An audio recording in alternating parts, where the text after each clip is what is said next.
Na familia ya Mary Mwende anayedaiwa kuuawa na mpenzi wake inazitaka asasi za usalama kuhakikisha haki inapatikana. Familia hiyo pia inahoji uamuzi wa tathmini ya afya ya akili ya mshukiwa Dennis Nyambane katika hospitali ya Kiambu Level 5 ambako alihudumu kama daktari.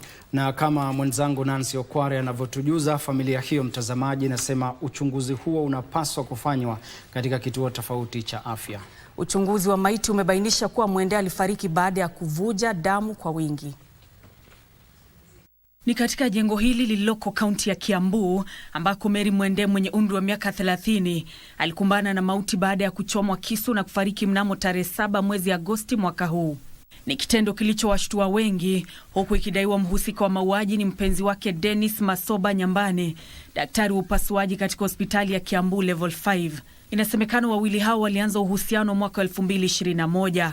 Kulingana na familia ya Mwende, wanandoa hao ambao ni wazazi wa mtoto wa miaka 3 walikuwa na ugomvi wa mara kwa mara na misukosuko katika penzi lao. Aliandika hivi: "Hi mom, I told him that I want to walk out of this marriage. I'm emotionally and physically worn out. I feel like I've reached my limit." Mwende alielezea nia ya kuondoka kwenye ndoa hiyo.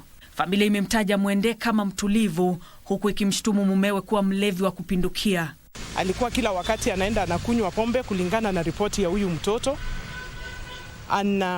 Akikuja usiku wa manane, anaanza kumpigia kelele, anaanza kumpiga, wanapigana. Wakati mwingine anaenda anakaa nje siku 3, wiki mzima. Familia hiyo sasa inataka haki itendeke, ila inatilia shaka agizo la tathmini ya afya ya akili ya mshukiwa katika hospitali ya Kiambu Level 5 ambapo alikuwa akihudumu. Hao ni colleagues wake, how am I sure? Naweza nikakuwa sure aje kwamba tutapewa justice? Angeenda afanywe mahali kwingine ambapo hajulikani kabisa. Ripoti ya uchunguzi wa maiti katika hospitali ya mafunzo na matibabu maalum ya Kenyatta inaonyesha kuwa Mwende alifariki baada ya kupoteza damu nyingi baada ya kuchomwa kisu kifuani mwake. Chenye ningeomba ni serikali itufanyie haki. Yeye alikuwa mtoto mzuri.